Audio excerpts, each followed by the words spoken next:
예, 안녕하십니까. 이렇게 세계 각처에서 함께 모여서 또 이렇게 나눔을 가질 수 있게 되니까 너무 영광스럽고요. 감사하고요. 예, 저는 LA에서 목회하고 있는 민종기 목사라고 합니다. LA에서 19년째 담임 목사 사역을 하고 있고요. 그리고 공부는 이제 한국에서 하다가 미국 유학을 와서 정치학을 하다가 이제 신학, 정치윤리, 사회윤리로 학위를 받고 한국에서 교편을 한 4년 반 정도 잡다가 다시 여기 들어와서 제가 유학 시절에 다니던 교회에 담임 목사로 오게 되었습니다. 그래서 학자로 시작을 했지만 지금은 이제 담임 목사로 거의 이제 은퇴를 앞두고 있습니다. 여러 학자님들과 그 아주 책 읽기를 좋아하는 목회자들이 LA에 계셔서 이런 포스트 코로나 시대에 어떻게 교회가 또 이민사회가 대응해야 될 것인가 생각을 하다가 LA뿐만 아니라 뭐 미주 전체 그리고 또 한국 여러 목회자들을 이렇게 포럼을 마련해서 연구하는 가운데 저는 사회윤리가 또 제 전공이니까 포스트 코로나 시대 교회의 사회윤리적 책임, 아주 뭐 사회윤리적 책임이 여러 가지가 있지만은 그 가운데서도 어떻게 하면 이 공적인 책임, 교회의 공적인 책임, 교회의 공공성을 회복할 것인가라는 이제 생각을 가지고 거기에 집중해서 글을 쓰게 됐고요. 이렇게 또 김효셉 목사님을 통해서 이거 나눌 수 있는 기회를 가지게 해주셔서 너무 감사하고요. 나누려고 이제 이렇게 준비를 해보니까 너무 이렇게 논문 하나 가지고 오래 끌면은 또 재미가 없겠다 싶어서 2주에 걸쳐서 제가 쓴 책, 이 포스트 코로나 시대 이제 시대와 교회의 미래 여기서 제가 쓴 논문을 한 2주 정도 발표를 하고 그다음에 따로 공공신학에 대해서 어떻게 성경적인 접근을 하느냐 하는 것에 대해서 올리버 오도노반이라는 분이 쓴 The Desire of Nations라는 책을 중심으로 해서 제가 좀 정리를 했습니다. 그래서 3주에 걸쳐서 2개의 글이 발표된다 이렇게 생각하시면 되겠습니다. 1, 2주 차는 오늘 이 주제로 해서 말씀을 올리도록 하겠습니다. 참 현장에서 수고하시는 여러 선교사님들 또 사역자들 목회자님들 이렇게 만나 뵙게 돼서 너무 반갑습니다. 예, 내용이 좀 적지 않으니까 빨리 내용으로 들어가도록 하겠습니다. 새벽기도 할 때마다 제가 얼마나 많은 사람들이 코로나에 확진이 됐는가 늘 살펴보게 되는데요. 세계적으로는 며칠 전에 보니까 화요일 날에 보니까 1억 1,500만 정도 사람들이 확진이 됐습니다. 그리고 전체 사망자가 254만이고요. 참 우리나라 인구의 전체보다도 더 많은 사람들이 확진이 됐고 254만 정도가 돌아가셨다 그러면 우리나라 6.25 때 돌아가신 것만큼 그렇게 많은 사람들이 돌아가시지 않았나 생각이 듭니다. 미국에서는 약 3천만이 확진이 되었고요. 52만 명이 넘는 사람들, 52만 5천 명이 사망이 됐습니다. 물론 그 가운데서는 뭐 다른 병으로 돌아가신 분들도 그쪽 코로나로 잡혀 있는 사람이 많은 것 같아요. 왜냐하면 병원에서는 돈을 몇만 불씩 받으니까 코로나 환자를 받아서 치료를 하면 그러니까 코로나 환자가 아닌 사람도 돌아가셨는데 뭐 저희 교회분도 암으로 돌아가셨는데 코로나로 처리가 됐더라고요. 그래서 돈 준다고 그러니까 막 쓸어 넣는구나라는 좀 기분 나쁜 생각이 있었습니다. 한국에서도 9만이 확진이 됐고 1,600명이 사망했다고 그러고요. 지금 뭐 멕시코나 코스타리카 제가 얼마 전에 선교사 파송 또 선교사 격려를 위해서 나갔었는데 거기도 환자들이 아주 급증하는 그런 상황에 있었습니다. 이 팬데믹을 통해서 많은 사람들이 이렇게 병에 걸리게 되고 그거에 따라서 교회가 여러 가지로 이제 대응을 하게 되는데 저희들은 3월 11일 예배 드리고 그다음부터는 이제 예배가 중단이 됐습니다. 그래서 화상으로 계속 예배드리고 있고요. 아무것도 안 할 수는 없어서 금방 끝나겠다 생각을 하고 화상교육, 화상성찬 뭐 이렇게 화상구역예배 뭐 이런 식으로 지금 돌아가게 되었습니다. 최근에는 어른들을 위한 샬롬 대학을 열었는데 화상으로 샬롬 대학을 이번 학기에는 열게 되었고요. 당회도 지금 화상으로 하고 있는, 그래서 활동이 이제 비대면 예배뿐만 아니라 비대면 교회 활동으로 이렇게 전환되고 있는 상황 가운데 있습니다. 최근에는 직분자 선거를 해야 되는데 공동의회 때 모이질 못하니까 말이죠. 공동의회에 뭐 사람이 뭐 한 50명밖에 안 모이니까 야, 이거 뭐 큰일 났구나. 50명 가지고 그래도 이전에는 한 3, 400명이 모여서 투표를 했는데, 그래서 공동의회를 통해서 투표 방식을 변화시켰습니다. 정관을 수정을 하고 방문 투표와 우편 투표를 그 비상시에 이렇게 집어넣어서 하는 걸로, 그래서 9시부터 오후 5시까지 사람들이 와가지고 지금 이제 투표를 하고 있고요. 그냥 투표만 하라고 그러면 잘 안 오실 수도 있으니까 마스크도 한 50장씩 나눠드리고, 또 3월 말에 종료주일에 성찬 예식을 하니까 성찬 키트 그 마련된 것도 이제 나눠드리는 그런 상황에 있습니다. 이렇게 새로운 환경이 주어지면서 옛날에 노멀이라고 생각했던 거, 모이게 힘쓰라, 뭐 잘 모이는 게 신앙의 노멀이었었는데 신앙적인 면에 있어서도 뉴 노멀이 발생하게 되었습니다. 그래서 모이면은 뭐 여러 사람들이 모여가지고 식사하고 교제하고 그러면 이제는 노멀하지 않은 걸로, 옛날에는 그 아름답다고 그랬고 그렇게 해야 된다고 그랬는데, 이제 이런 상황 속에서 우리가 어떻게 세상에 교회가 응전을 해야 될까, 교회 이런 상황에서 교회 역할은 무엇일까, 또 교회는 어떻게 생각하고 어떤 식으로 성숙한 모습을 보여줘야 될까, 또 역사적인 변화에는 어떻게 대응해야 될까, 뭐 이런 생각들을 이제 해보려고 하는데요. 우리 이전에도 뭐 전염병이 많이 있었거든요.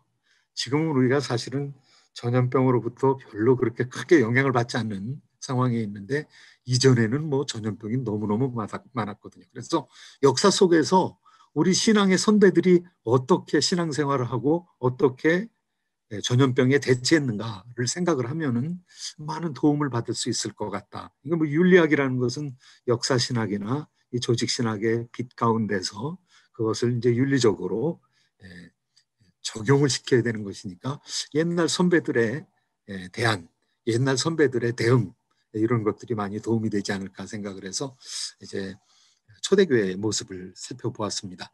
초대교회에서도 많은 역병이 있었는데요.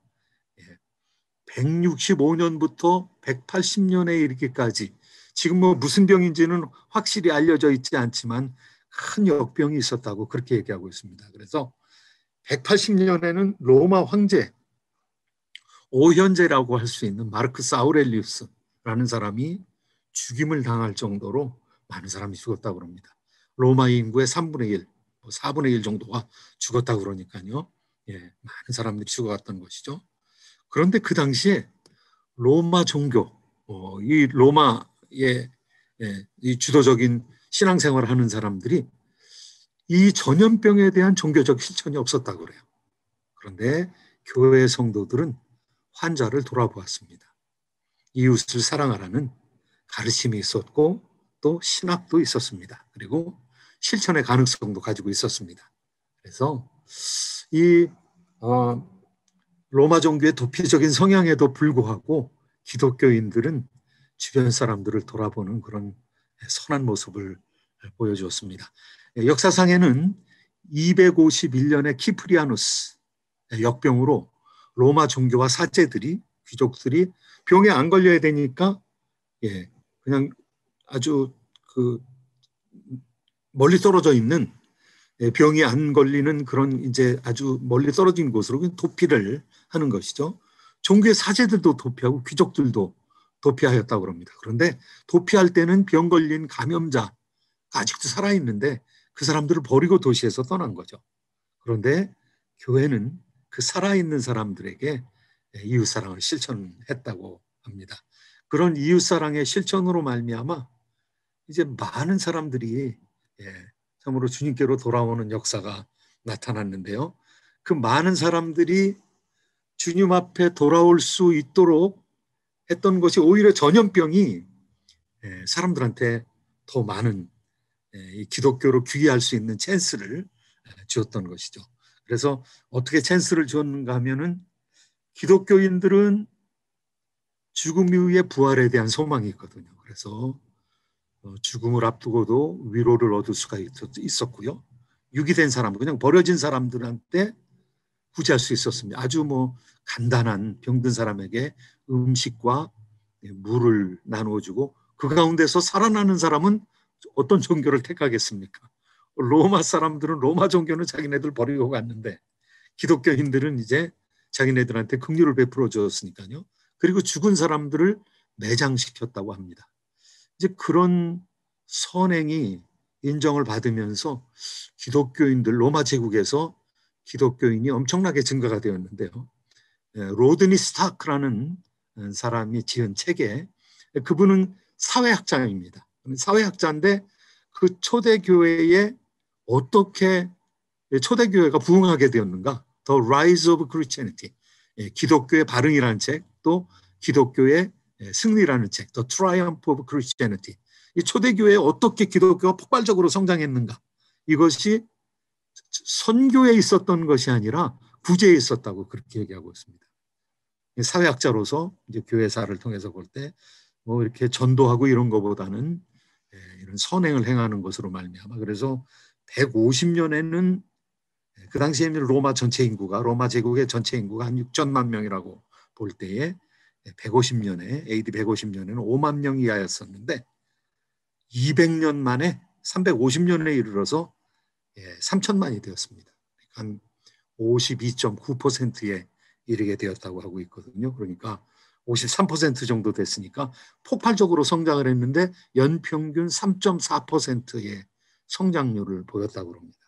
이렇게 된 이면에는 넷에 대한 소망, 그 다음에 불쌍하고 연약한 사람들, 죽어가는 사람들에 대한 그런 배려. 그런데 실제로 그리스도인들이 많이 안 죽었다는 거예요. 오히려 건실한 생활을 하고 경건 생활하고 이런 분들이 하나님께서 참 기적적으로 생존율을 높여주셨고 그래서 기독교인의 높은 생존율 이거 주변 사람들이 기적이라고 보았고요. 또 환난 중에 구제를 하는 것을 통해서 주변 사람들의 공공성을 보여준 거죠. 우리가 뭐 기독교가 당신들의 천국, 우리들의 천국만이 아니라 당신들의 천국도 될 수 있다는 사실을 보여줬고요. 그리스도인의 자비와 이웃사랑이 기독교인들을 매력적으로 만들었고요. 또 사회적 통제가 느슨해지니까 이 전염병으로 말미암아 사람들 도망치고 또 행정이 느슨해지고 또 그 당시에 이데올로기가 느슨해지니까 기존의 종교가 느슨해지니까 그런 사회의 통제가 약화되면서 많은 사람들이 기독교로 개종할 수 있는 그런 상황이 사회적으로 역사적으로 주어졌다고 이렇게 이제 설명을 하고 있습니다. 예. 이제 좀 시절을 뛰어넘어서 한 1000년 이후에 종교개혁 시대에는 우리 신앙의 선배들이 종교개혁자들이 어떤 모습을 보였는가 역시 일맥상통하는 부분이 있습니다. 그 당시에는 흑사병이 13세기부터 17세기까지 아주 이 몽고와의 전쟁으로부터 시작해서 흑사병이 아주 많이 퍼졌다고 하거든요. 그런데 반복적으로 흑사병이 오는 가운데서 유럽의 교회가 약화되기 시작했고요. 또 세계관이 변하기 시작했고 얼마나 많은 사람이 죽었는가 하면은 30 내지 60%뭐 확실한 이 통계가 안 나와 있으니까 이렇게 많은 오차 범위를 가지고 얘기를 하고 있는데요. 30% 내지 60%가 발병이 됐을 거라고 얘기하고 있고 7,500만에서 2억 명 정도가 죽음에 이르렀을 것이다 이렇게 추측을 하는데 그것에 따라서 교회가 많이 약화되었고 우리 신앙이 안 좋아서, 우리 신앙이 부족해서 병에 걸렸다 그랬는데 사실은 사제들도 많이 죽었거든요. 그래서 잘 교육받은 이 중세 시대의 이 사제들이 배출이 안 되니까 여러 그냥 훈련받지 못한 사람들을 세우면서 로만 카톨릭이 타락하는 그런 상황이 있었다고 합니다. 이제 그런 상황 속에서 쭈빙글리라는 개혁자가 스위스 쭈리히라는 곳에서 이제 사역을 하고 있었는데 이 사람도 흑사병에 맞닥뜨리게 되었습니다. 그래서 1519년이면 1517년에 종교개혁이 일어났으니까 1519년 9월 말에서 11월 중순까지 흑사병에 걸려서 자녀는 죽고 자기도 사경을 헤매다가 간신히 살아났다고 합니다. 이제 그런 상황에서 7천 명의 시민 중에서 2천 명을 잃었으니까 많은 성도들을 잃게 된 것이죠. 그런데 그가 병마를 퇴치하고 나서 낫고 나서 카톨릭에서 주는 사제들에게 주는 월급이라고 할 수가 있겠죠. 성직록을 거부했습니다. 그러니까 죽었다 살아나가지고 오히려 카톨릭에서 빠져나와서 종교개혁에 더 힘을 기울이게 됐던 것이죠. 루터도 흑사병을 체험을 했던 사람입니다.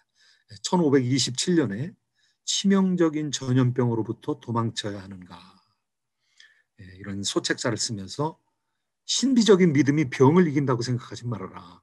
그리고 이 병만은 상식과 이성에 충실해서 대처를 하도록 해라. 전염되지 않도록 도피하고 소개할 사람은 소개하라는 거죠. 다른 데로 이렇게 공격하는 곳으로 피해 나가는 거죠.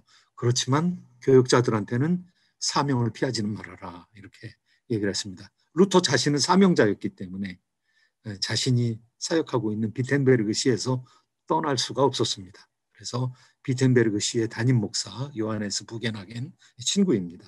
루터 자신은 친구 요하네스 부겐하겐 목사와 두 명의 부은 목사와 함께 머물면서 그곳에 남아있는 도시 사람들을 위해서 목회적인 사역을 계속해서 감당했다고 합니다.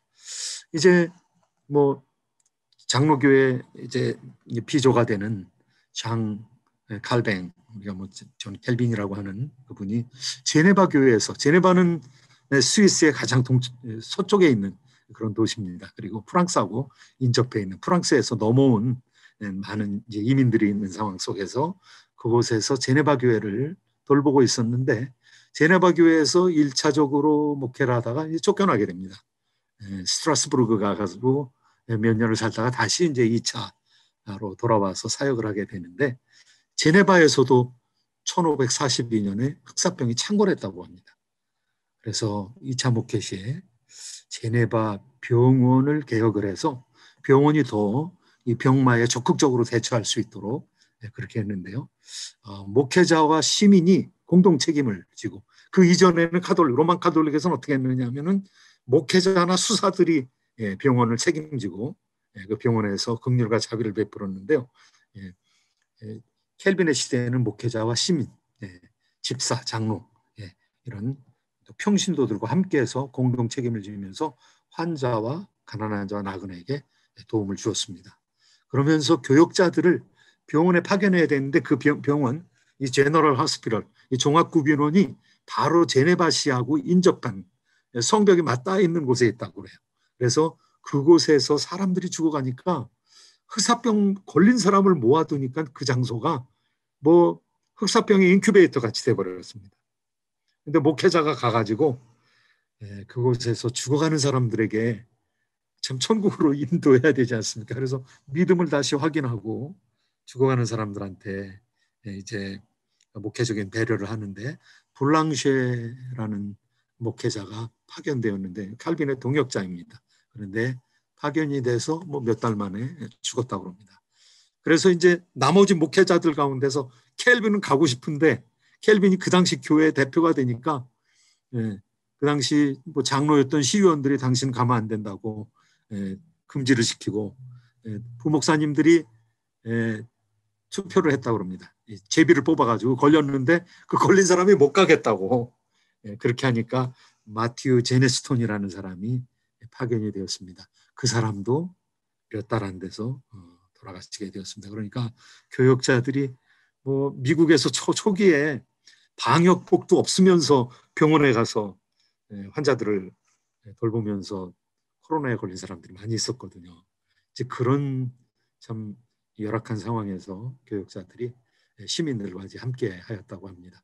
이제 그런 가운데서도 제네바 교회가 이런 어려움을 통해서 좀 더 이 공공성을 더 확장시켜 나갈 수 있는 그런 기회로 삼았다고 합니다. 사회적인 약자를 돌아보았고 이 종합병원이 구빈원 역할까지 제너럴 하스피럴이 사람 병자도 고치지만 가난한 사람들 돕는 일까지 감당하게 되었고요.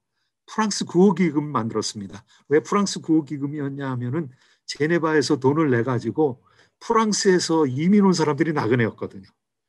프랑스에서 신앙 때문에 망명한 사람들이 많이 있었거든요. 그래서 그 사람들을 돌아보고 재정적으로 지원하는 그런 일이 있었고요. 그다음에 집사 중심의 평신도화된 사역, 이런 구제를 집사들이 감당할 수 있도록 그렇게 종교개혁자들이 가난한 사람을 돌아보고 병자들을 돌아보는, 그래서 그것을 통해서 꼭 구원을 통해서 하나님께 가는 거, 그 참 귀중한 일이고 그 절대적인 일인데, 그것과 함께 형제 사랑을 하고 연약한 사람들, 사회적 약자를 돌아보는 그와 같은 일을 이제 함께 감당을 했던 것이죠. 이제 이런 역사적인 상황을 바라볼 때에 이 코로나19라는 상황이 우리에게 뭐 엄청난 도전임에는 틀림없습니다. 목숨을 위협하는 도전이죠. 저도 목회 선상에 있으니까 이제 해마다 한 10월 정도가 되면 재적 명단을 이제 마련합니다. 돌아가신 분들 재적시켜야죠. 그 다음에 다른 곳으로 이주하신 분들 재적시켜야 되죠.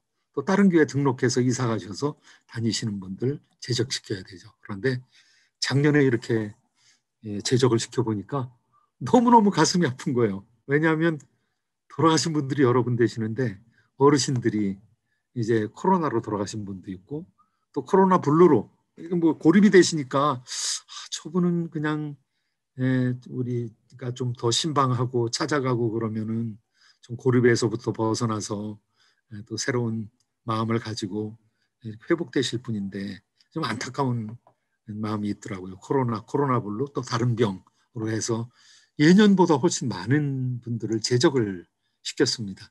저희 교회에서 재적시킨 분들이 한 20명 돼 있는데 반수 이상이 이제 병마와 관련돼 있는 분이고요. 우리 교회에서만 그러니까 우리 성도님들이, 부모님들이 다른 곳에 계신 분들도 많고 친척분들이 다른 곳에 계신 분들도 많은데 그런 분들의 그 병마의 소식까지 듣게 되니까 이거 뭐 참 너무 저도 우울해지는 그런 상황이 되었습니다. 그러나 이 코로나가 우리로 하여금 이제 또 다른 면에서는 영적인 유익이 있다라는 생각이 있고요. 또 하나님께서 다 무엇이든지 다 합력하여 선을 이룬다고 했으니까 목회자로서는 하나님께서 주시는 또 유익이 무엇인가 이렇게 생각을 해보면서 교회가 우리가 그냥 홀로 떨어져 있는 것이 아니라 성도님이든 성도님이 아니든 코로나에 동일하게 노출되어 줄 수 있는, 그래서 우리가 사회 일부구나라는 생각도 들고요. 우리가 또 연약하구나라는 생각도 들고 어떻게 하면 교회 밖에 계신 분들이나 교회 안에 계신 분들이나 도와드릴 수 있을까라는 그런 생각을 가지게 되고요. 우리가 한 몸이구나. 이 공공성의 그런 어떤 화두를 찾을 수 있는 그런 기회를 우리가 부여받았다라는 생각이 듭니다.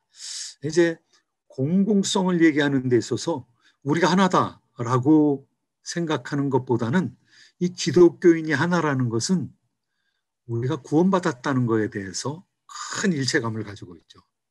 그런데 구원은 공적으로 받는 것이 아니라 개인의 신앙 고백으로 받습니다.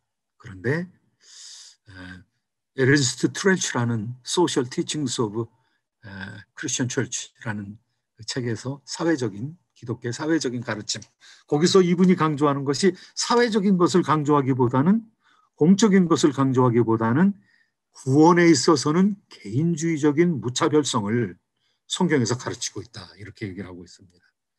우리가 신앙 고백, 개인의 신앙 고백을 통해서 예수 그리스도를 알게 되죠. 그런데 저도 신앙 고백을 통해서 믿음을 가지게 되고 믿음을 고백함으로 구원이 이루어지고 다른 사람도 똑같습니다.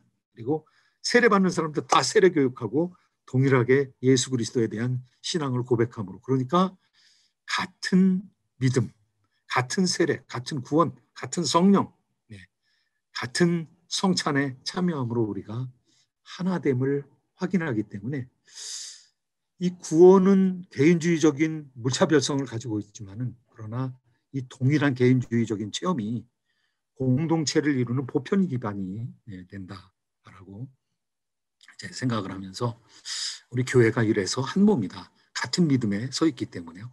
같은 성령을 받았기 때문에, 같은 신앙 고백을 하고 있기 때문에, 또 같은 세례와 또 성찬에 참여하고 있기 때문에, 그래서 개인주의적인 구원의 무차별성, 이거는 교회의 근본을 이룬다는 면에 있어서 굉장히 중요한 면이고요. 이것이 교회의 정체성이다라는 생각이 듭니다. 이렇게 이제 교회에 대한 연대성을 가지게 되는데, 거기서 끝나는 것이 아니라 이제 일체감을 가지게 되거든요. 야, 우리가 한 몸이다. 우리가 같은 신앙을 가지고 있다. 그러니까 우리 성도님들 여기서만 같이 믿는 것이 아니라 천국까지 같이 간다라고 생각을 하니까 이게 엄청난 연대성의 기반이 되는 거죠. 우리가 연대의식을 가지게 되는 것이죠. 그래서 아버지를 중심으로, 하나님 아버지를 중심으로 한 가족이고 대가족이죠. 그리스도를 머리로 하는 한 몸이다라는 차원에서 우리가 공동체성을 확인하게 되는 것이죠. 그래서 조금 더 나가면 그런 공동체성을 구성하는 요소들이 이제 몇 가지가 있습니다. 공공성의 구성 요소 할 때 사실 하나님께서도 사회로 계시죠. 사회로. 예. 하나님이 삼위일체입니다. Three persons in one divine essence. 예. 독립되어진 인격인데 그 독립되어진 인격을 우리가 세 인격이라고 얘기하지 않고 한 분이라고 얘기하죠. 한 분이라고. 예. Three persons in divine oneness. 그 삼위 하나님께서 아버지와 아들과 성령, 예, 구별된 인격을 가지신 분들이 예, 하나의 예, 이 일체로, 예, 한 몸으로 존재하시게 되는데, 그것을 우리가 경륜적인 삼위일체라고 얘기합니다. 그래서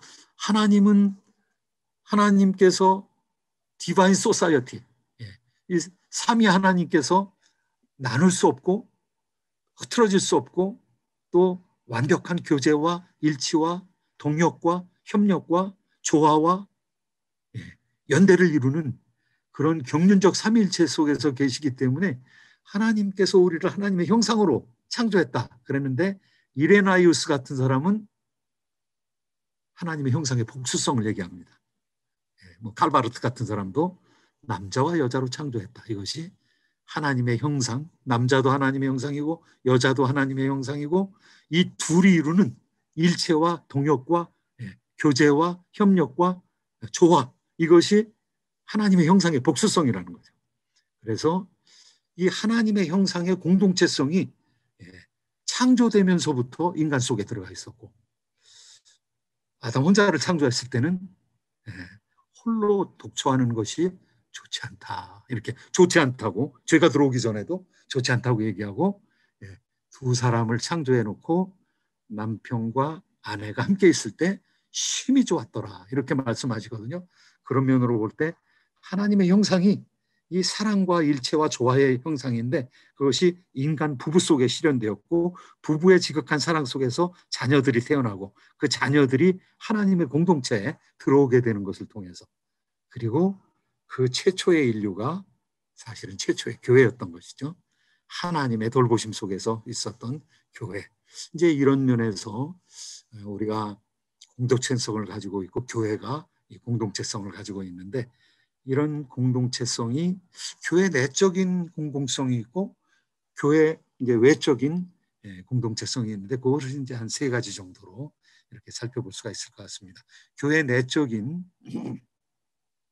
공공성은 공영성, 공영성이라는 커먼웰스라는 말을 썼는데, 이 제가 그 아주 오래전에 에, 토마스 홉스라는 사람, 뭐 천재적인 사람이죠. 영국에 17세기 정도 살았던 사람인데요. 뭐 천재적인 사람입니다. 그런데 그 사람이 리바이어선, 리워야단이라는 책을 썼어요. 근데 그거 구조를 보고 제가 좀 놀랐어요. 아, 어떻게 국가에 대해서 political commonwealth라는 말을 썼더라고요. 국가에 대해서 썼고요. 그 다음에 크리스천 커먼웰스, 기독교적인 공동체, 기독교적인 공영체, 커먼웰스라는 말을 썼어요. 근데 이 커먼웰스, 교회가 커먼웰스다라고 주장한 사람이 또 어떤 사람이 있는가 하면요, 리처드 백스터라는 이 청교도 목사가 있습니다. 뭐 참목자상 뭐 이런 책을 썼고 많이 책을 뭐 많이 쓴 사람입니다. 그런데 이분도 교회가 공영체라는 거예요. 어떻게 공영체냐? 이 커먼이라는 것은 이 공동의 그런 뜻이거든요. 웰스라는 말은 공동의 부라는 뜻인데, 그러니까 이 교회라는 것은 그냥 목회자 한 사람의 무슨 뭐가 아니라 성도들이 함께, 예수 그리스도를 머리로 한 성도들이 함께 공동 운명체라는 것이죠. 공동으로 경영되어야 되는 그런 이런 존재라는 것이죠. 그래서 교회가 어떻게 아름다울 수 있느냐 하면은 지체들이 다 협력을 해서 자의식을 가지고 사랑 가운데서 동역할 때에 이 공영성이 나온다는 것이죠. 저는 그런 면에서 제가 쓴 책 중에서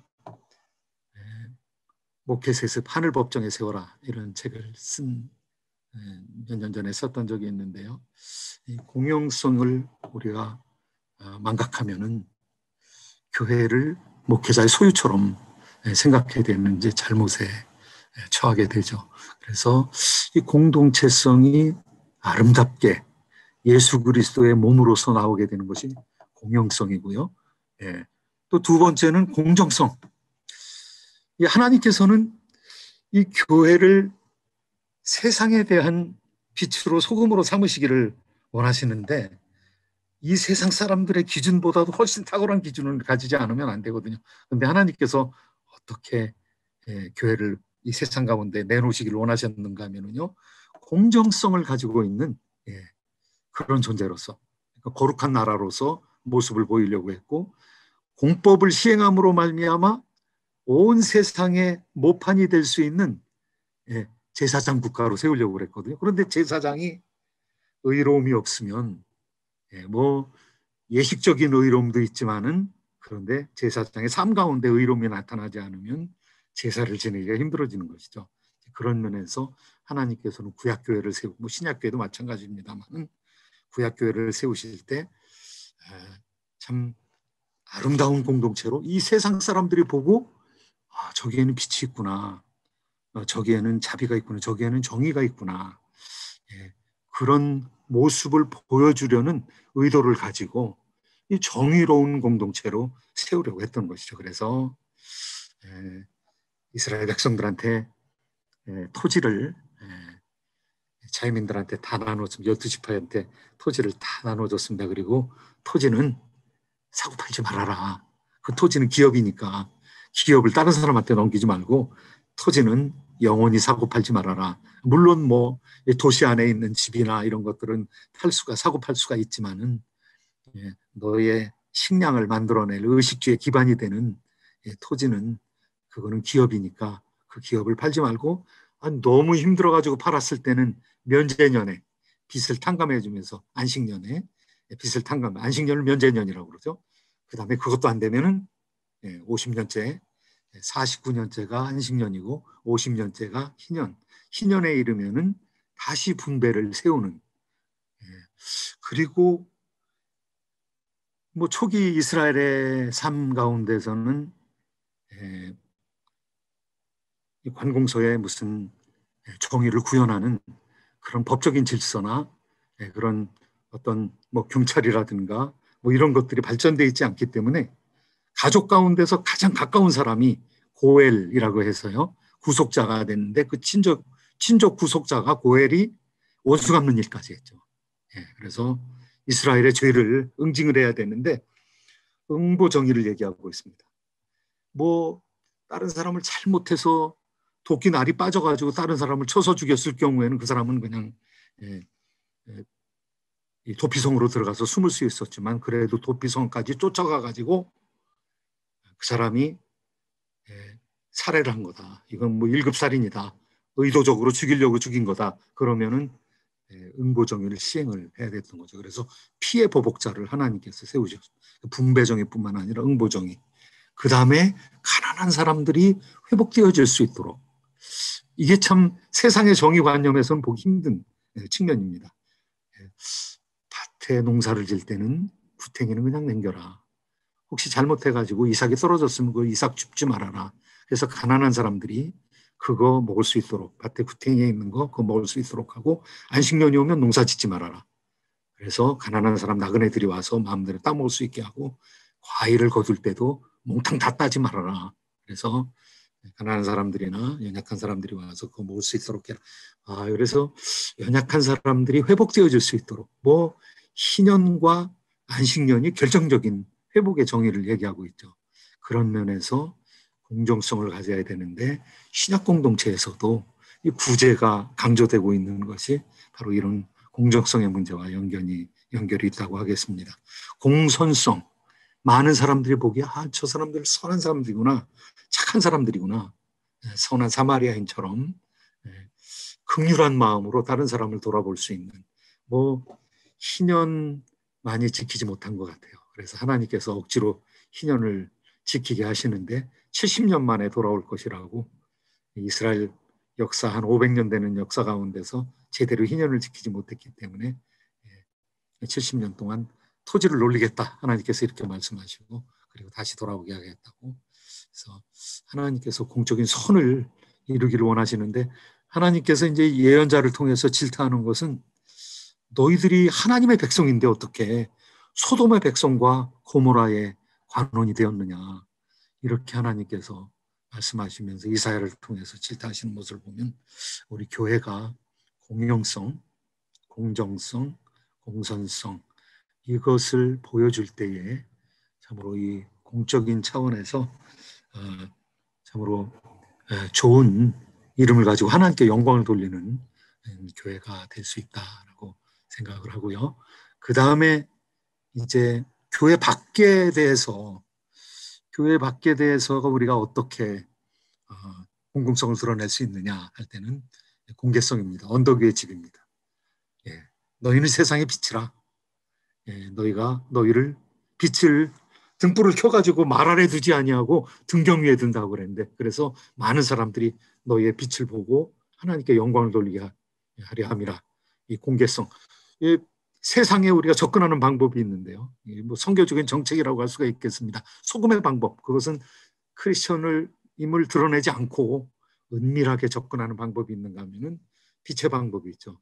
선한 행실을 통해서 하나님의 영광을 드러내는 방법. 그래서 어떤 때는 언덕 위의 집으로서 교회가 공개적으로 세상을 향해서 선을 행해야 되는 그런 차원이 필요하다는 생각이 들어요. 두 번째는 공감성.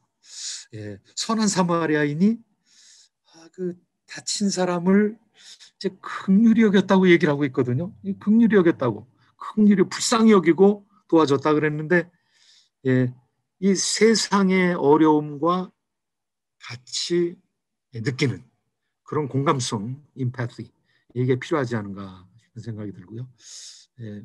쉰들러스 리스트에 보면은 그 영화, 저도 영화 보고 참 많이 생각을 하게 되었는데요. 그런데 그 영화는 한 독일 사람이 장사를 하기 위해서 유대인들을 써가지고 그 리스트에 들어오는 사람을 살렸는데, 한 기독교 공동체가 자기 동네 사람들만큼 되는 사람들을 받아들여가지고 그 유대인들을 살리고, 유대인들을 또 이제 거기를 거쳐서 도망칠 수 있게끔, 다른 곳으로 피할 수 있게끔 했던 그런 마을이 있는데요. 프랑스 남쪽에 르샹봉 슈리뇽이라는 그런 마을이 있었습니다. 거기 목회자가 앙드레 트로크메라는 목사입니다. 뭐 프랑스는 95%가 캐톨릭인데 그 캐톨릭 가운데서 소수의 뭐 2% 정도가 개신교도들이 있어요. 그런데 그 개신교도들이 참 좋은 선한 모습을 보여주신 분들이 많은데 그중에 한 목사가 앙드레 트로코메입니다. 앙드레 트로코메와 그 동네 사람들이 일치단결을 해가지고 구약 성경 한 권 왔습니다. 그러면은 유대인들이 도착한 거예요. 구약 성경 5권이 도착했습니다. 그러면 5사람이 온 겁니다. 그럼 5사람들을 그 동네에 취직해가지고 거기 살게도 만들고 적을 만들어가지고 자기네들이 품고 있기도 하고 그 다음에 그 사람들을 다른 곳으로 피신할 수 있도록 하고 그러니까 정부에서 비시정부죠 그 당시에 이 독일 사람들이 이제 괴뢰 정부를 세워가지고 비시정부로 하여금 그 남쪽 프랑스를 통치하게 했는데 그때 많이 이제 이 목사님한테 핍박을 했다고 그래요. 너 잘못하는 거 아니냐. 그런데 끝까지 사람들을 품어서 많은 사람들을 이제 살리는 그런 아주 역사적인 장소죠. 그렇게 세상의 어려움에 공감하는 그런 자비와 긍휼을 베푸는 그런 외적인 공공성을 가진 교회. 그 다음에 이제 교회 착한 행실. 이 세상 사람들이 하는 것 이상으로 교회가 선한 일들을 많이 감당할 수 있는데 뭐 한국 교회가 참 그런 면에 있어서 어디에 뭐 무슨 해수욕장에 기름이 덮였는데 여기 LA 교회도 가고 한국에 있는 교회들이 엄청나게 참여를 해가지고 그 해변을 다 닦아내는 걸 보면서 저도 참 감동을 받았는데 교회가 그와 같은 착한 행실을 통해서 인정을 받게 되는 그런 공공성, 공익성 이런 차원에서 요소들이 필요하다라는 생각이 듭니다. 사과까지 조금만 더 하면은요. 시간이 한 3분 정도 남았는데요. 코로나19 이후에도 교회가 공공성에 대한 대안을 우리가 가져야 될 필요성이 있게 되었습니다. 이제는 사회와 격돌하는 상황에 이렇게 되었으니까요. 그래서 미국 개신교는 강력한 공공성을 가지고 있습니다. 원래 이 나라가 종교 개혁을 그대로 실천하는 자유로운 나라를 만들기 위한 사람들이 사실은 정치적인 자유 이전에 종교적인 자유를 추구했던 사람들이 많이 있었거든요. 1600년대 17세기에 영국에서는 청교도 혁명이 일어났습니다. 그러니까 프랑스 대혁명 1789년 프랑스 대혁명이 일어나기 전에 1세기 전에 벌써 청교도 혁명이 일어났어요. 청교도 혁명은 올리버 크로멜이라는 사람과 함께하는 공화주의자들인데 이 공화주의자들이 켈빈주의자들입니다. 이 공화주의자들이 청교도들입니다. 이 공화주의는 시민의 대표를 뽑아가지고 의회를 통해서 통치해야 된다는 것이죠. 거기에 반대에 서 있던 사람들이 성공의 사람들이었고 성공의 많은 사람들이 왕당파였습니다. 그러니까 종교개혁자들이 민주주의의 첨단에 섰던 거죠. 우리는 왕제를 원하는 것이 아니라 공화제를 원한다. 그래서 국민의 대표를 통해서 정치해야 된다고 생각을 했고 그 사람들이 미국에 와가지고 나라를 세우게 되었는데 그 나라가 자유스러운 나라, 국교를 선포하지 않는 나라. 뭐 사람들 숫자로는요. 미국과 영국이 독립전쟁을 할 때 1775년부터 이제 독립전쟁을 하는데요. 독립전쟁을 하면서 자유로운 이 정권을 만들기 위해서 우리는 왕도 없고 귀족도 없다. 그냥 시민의 공동체로 우리나라가 세워져야 된다. 그래서 전쟁 이기고 독립선언을 하고 나서도 워싱턴이 초대 대통령으로 시작을 하면서 왕이 되라고 주변에서 권하는 사람도 있었습니다. 그런데 우리가 지금 왕의 압제를 고통스러워하던 사람들인데 여기 와서 왕제를 다시 시작하면 안 된다. 그래서 참 왕이 없는 놀라운 나라로서 미국이 가장 먼저 시작한 그런 나라로서 많은 복을 받고 지금까지 내려왔습니다. 그러니까 미국의 개신교가 가지고 있는 힘은 굉장한 것이죠. 미국의 주류가 누구냐 하면은요, 화이트 앵글로색슨 프로테스탄트, 백인 앵글로색슨족, 그러니까 영국에서 넘어온 사람들, 그리고 프로테스탄트, 개신교도들인데 그 개신교도들이 가장 그 당시에 자유사상에 고취된 사람들이었고, 그리고 이 켈빈주의적인 이런 그 종교개혁적인 전통을 가지고 있는 사람이었기 때문에 그 사람들이 아주 세계 유례가 없는 그런 정치 체제를 만들어냈고, 사실상 그 당시에 독립전쟁을 하고 독립선언을 할 때 1776년에 300만의 사람들이 있었다고 그래요. 그 당시에 그 독립전쟁을 할 당시에 이제 인구가 한 300만이 됐는데 300만이 영국하고 싸워가지고 이긴 거죠. 그런데 그 300만 중에서 200만이 켈빈주의자들이었다고 그래요. 청교도적인 전통을 가지고 있는 사람들. 90만의 스코틀랜드에서 넘어온 사람. 스코틀랜드는 뭐 잉글랜드하고 엄청나게 싸웠던 나라죠. 그런데 개신교가 우리 국교다라고 스코틀랜드가 그렇게 주장을 하다가 결국은 이제 먹혀버리고 말았는데요. 잉글랜드에 넘어가고 말았는데 거기 있는 사람들 90만. 영국의 잉글랜드의 그 본토 사람들이 60만. 그다음에 각처에 유럽 각처에 흩어져 있었던 종교개혁자들이 50만. 그래서 300만 중에 200만이 뭐 이 종교가 핵심이라는 거죠. 자유에 있어서는 종교 자유가 핵심이라는 거죠. 그래서 미국의 기독교는 시민 종교입니다. 아주 대표적인 종교죠. 지금 뭐 자꾸 이렇게 세속화되면서 공공의 영역에서 기독교적인 영향력을 빼려는 그런 입장들이 이제 굉장히 많은데, 그럼에도 불구하고 대통령이 시작할 때는 뭐 조 바이든이 성 정체성을 무시하는 그런 이제 입법 활동을 하기도 하지만, 그런 명령을 내리기도 하지만, 그럼에도 불구하고 성경 위에다가 손을 얹고 해야 되는, 신앙이 별로 없었던 그런 대통령들도 뭐 투표할 때 되면은 전부 교회 나가고 막 이래야 되는 쇼를 하는 시민 종교가 기독교죠. 그래서 기독교의 공공성이라는 것은 뭐 대단한 것이죠. 기본적인 사회 이데올로기가 기독교적으로 제시되고 있습니다. 예배 금지를 한다. 이거는 뭐 있을 수가 없는 일이죠. 그러니까 예배 금지가 들어가면은 그냥 교회들이 고소를 하게 돼요. 지금 여러분이 보고 계신 교회는 그레이스 커뮤니티 처치입니다. 그레이스 커뮤니티 처치에서는 하나도 마스크 안 쓰고 그냥 다 그대로 빽빽하게 앉아가지고 하고 있습니다. 그리고 법적으로 계속 시에서는 제재를 하는데 그 제재에 그냥 뭐 상관없이 그냥 계속 대면 예배를 하고 있는, 이제 그런 기반이 어디 있느냐 하면은 사실 신앙의 자유라는 게 이제 헌법적인 권리라는 것이죠. 그래서 수정헌법 1조에 보면 1791년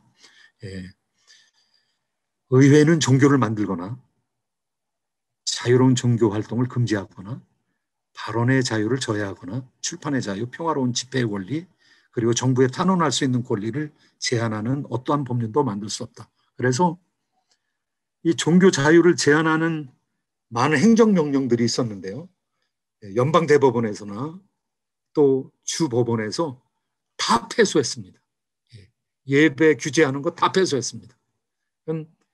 우리가 그냥 교회가 성도들 병 걸리지 않게끔 하기 위해서 자제하고 있지만은 법적으로 들어가면 수정헌법 1조가 있기 때문에 다 승리했습니다. 예배하겠다는 예배 자유를 확보해야 된다는. 그래서 참 미국이 그런 면에서 굉장히 종교 자유를 위해서 시작된 나라이기 때문에 그 근본을 꺾지 못하는 그런 이제 상황에 이르고 있는데요. 아무튼 이 미국의 종교가 공공성에 있어서는 강력한 요소를 가지고 있고, 그럼에도 불구하고 이제 우리 이민교회는 대체적으로 정부 시책에 순응하고 있습니다. 그러나 뭐 그대로 드리는 교회도 있습니다. 그대로 드리는 교회는 또 그런 대로 그냥 드리고 있고요. 우리가 영상이나 온라인이나 줌이나 인터넷이나 카톡 이런 것들을 운영해서 되도록이면은 정부의 시책에 따르고, 우리가 사랑의 핫스팟이지 전염병의 핫스팟이 돼서는 안 된다라는 그런 관점에서 교회를 운영하고 있습니다. 시간 관계상 이 정도에서 마치고 질문하는 시간을 갖도록 하고요.